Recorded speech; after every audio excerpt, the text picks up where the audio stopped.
Gunanya apa sih si prenup ini?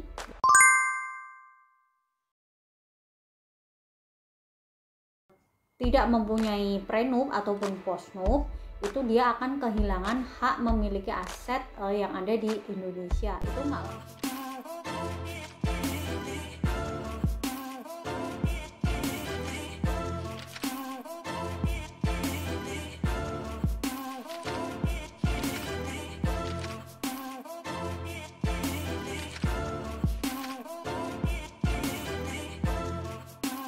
Halo teman-teman, selamat datang kembali di channel aku, channel Nunawot. Semoga kalian selalu dalam keadaan sehat walafiat. Apa kabar kalian semuanya? Sudah lama banget sepertinya aku nggak bikin video yang kita ngobrol-ngobrol, ngoceh-ngoceh seperti ini di kamera. Karena apa? Aku tuh sebenarnya kalau ngomong di kamera itu suka belibet. Selain itu aku tuh kalau ngomong tuh cepet-cepet, jadinya itu sering salah. Dan akibatnya aku tuh kalau ngedit jadinya lama, malas gitu. Tapi kangen juga sih bikin video yang seperti ini. Nih aku sambil sarapan ya teman-teman. Di video kali ini aku mau cerita pengalaman pribadi aku. Itu mengenai pada saat aku membuat prenup. Prenup itu apa sih? Kalian bisa baca di sebelah sini atas. Prenup itu apa ya? Prenup itu adalah perjanjian nikah atau perjanjian kawin. Ini biasanya digunakan untuk pasangan-pasangan yang menikah dengan warga negara asing, tapi nggak jarang juga itu digunakan untuk pasangan yang menikah sesama WNI atau sesama Indonesia. Gunanya apa sih si prenup ini ya? Prenup ini adalah untuk melindungi hak-hak kita sebagai warga negara untuk memiliki aset.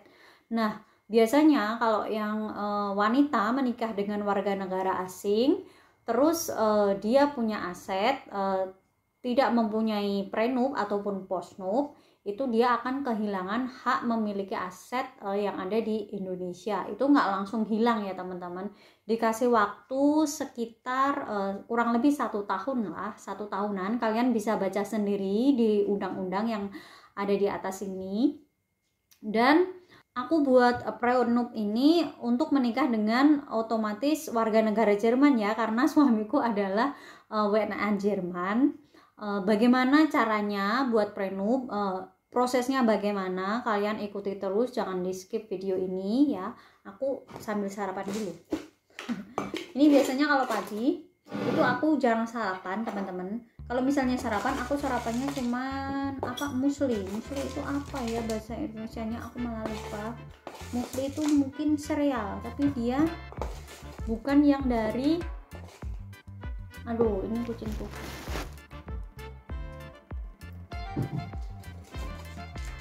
Jadi aku cuman sarapan musli ya. Musli itu kayak sereal jagung, bener gak sih sereal jagung?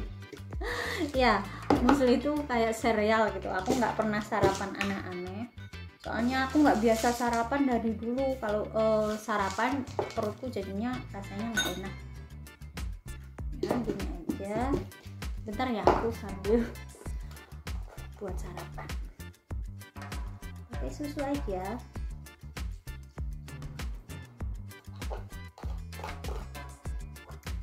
Aku diamin sebentar biar dia agak sedikit lunak. Nah, kita lanjut ke prenup atau postnup ya. Banyak orang yang akan menikah dengan warga negara asing itu mencari atau membuat prenup ya untuk melindungi hak-hak mereka, seperti tadi aku bilang di awal ya. Karena salah satunya itu warga negara Indonesia atau saya misalnya itu akan kehilangan aset dan properti, terus hak memiliki aset dan properti kecuali kita memiliki prenup atau postnup ya. Hal ini diatur dari Undang-Undang Perkawinan Nomor 1 tahun 1974 pasal 35 dan UU-PA ada di sini. Ya, aku nggak baca semuanya ya karena aku juga nggak hafal. Kecuali ya si perempuan ini atau dari pernikahan ini mempunyai prenup yang legal secara hukum dan disahkan oleh notaris. Nah, apa sih yang harus kita lakukan pada saat pertama kali mau buat si prenup ini? Nah, pertama kali kalian harus cari notaris teman-teman.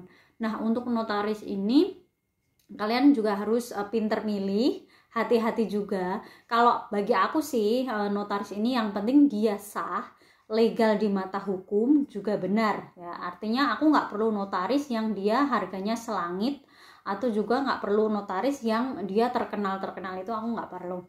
Nah, pada saat aku buat prenup tahun 2000 berapa berarti? Tahun 2020. Tahun 2020 itu aku buat prenupnya, karena aku buat prenup itu juga mendadak. Aku sebelumnya itu nggak tahu, tapi ada di grup itu pembicaraan tentang prenup, jadi aku buatnya itu harus terburu-buru gitu. Nah, aku ada teman notaris, dia itu suka urusin untuk yang legal-legal kantor gitulah. Dia itu tawarin aku harganya 5 juta. Oke, 5 juta. Dan menurutku itu masih mahal, teman-teman. Tapi kalau kalian misalnya yang sedang ngurus prenup dan merasa ini harga ini murah di kantong kalian, oke, silahkan kalian ambil notaris dengan harga segitu, itu nggak masalah. Dan aku cari-cari lagi dong. Aku cari-cari lagi di kotaku, tempat aku kerja, lingkungan aku kerja itu di daerah Jepara. Dulu ada notaris, dia itu cuman kasih harga aku 750.000. Bayangin teman-teman, dari segini terus dia turun segini, mau dong aku, nafsu banget.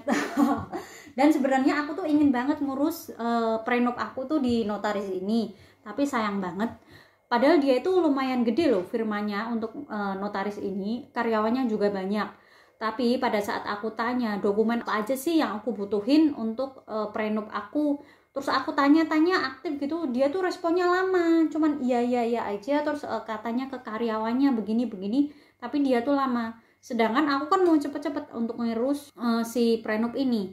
Nah, akhirnya aku cari-cari lagi di tempat asal aku, itu di Kabupaten Semarang. Aku nemu namanya Harum, aku bisikin aja ya. Aku nggak mau keras-keras, takutnya ibunya nanti nggak setuju atau bagaimana, atau ada orang yang nanti kurang berkenan lah. Dan ini aku cuma dikasih harga, oke aku tulisin di atas. Nah, itu bagi aku itu udah wow banget. Terus aku konsultasi sama si notaris ini soal keadaanku. Aku mau buat prenup untuk menikah dengan WNA warga negara Jerman. Akan tetapi calon suamiku ini tidak bisa datang pada saat nanti tanda tangan akadnya gitu. Ini gimana solusinya? Notarisku ini baik banget teman-teman, sumpah dia baik banget. Terus dia kasih solusi, ya kalau misalnya si calon suami nggak bisa datang, harus melampirkan surat kuasa yang dia legalisasi notaris dari Jerman. Nah, aku langsung komunikasi nih sama suamiku agar suamiku cepet-cepet buat, ya dia legalisasi. Habis itu notaris Jerman ya, soal kalau biayanya aku kurang paham, aku lupa lah dulu itu berapa. Dan setelah itu ditranslate ke dalam bahasa Indonesia ataupun bahasa Inggris.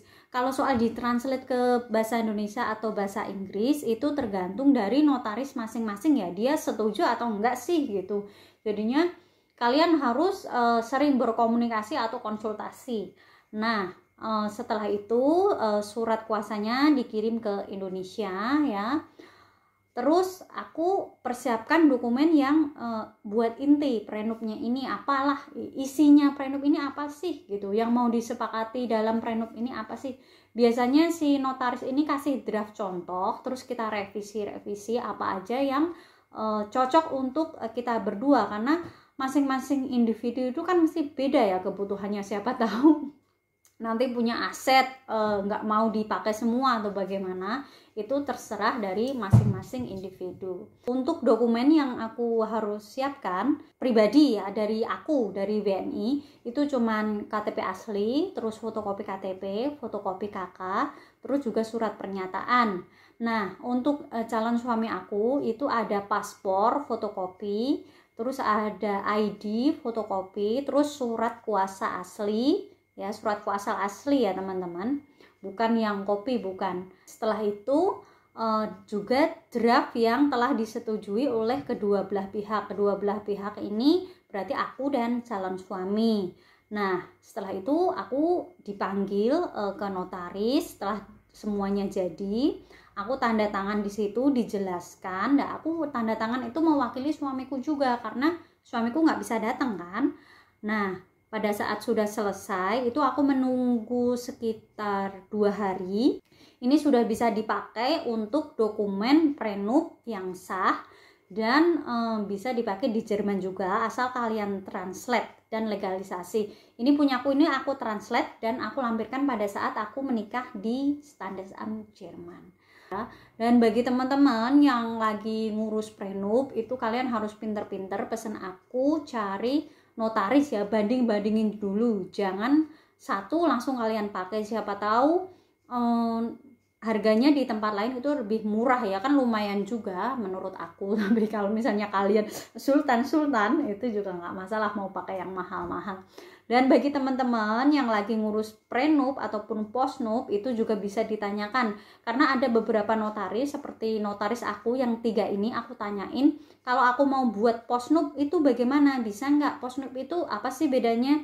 Postnup itu perjanjian kawin yang dibuat pada saat setelah menikah, jadi bukan pre tapi setelah menikah. Terus notaris aku ini bilangnya dia nggak mau karena dibilang kurang kuat lah apalah, tapi aku baca-baca di internet itu sama kuatnya. Teman-teman yang lagi ngurus prenup juga itu jangan lupa kalau misalnya prenup kalian tidak didaftarkan untuk pernikahan di Jerman, itu hanya berlaku di Indonesia aja ya. Berarti pada saat nanti ada keadaan sesuatu yang terjadi yang mungkin tidak diinginkan ya kita nggak tahu lah ke depan itu seperti apa. Berarti kalian pada saat di Jerman itu harus mengurus yang namanya postnup. Itu kalau di Jerman itu wajar, kata suamiku. Biasanya kalau ada orang cerai atau Entscheidung itu bisa aja mengurus postnup pada saat mereka bercerai, itu nggak masalah. Nah, bagi teman-teman yang masih kurang jelas itu kalian bisa tanya langsung ke aku, itu bisa DM ya di Instagram aku sertakan di bawah ini, oke? Nanti juga aku tulis di bio. Semoga pada saat kalian mengurus prenup atau mengurus rencana pernikahan kalian itu lancar, aku doakan ya.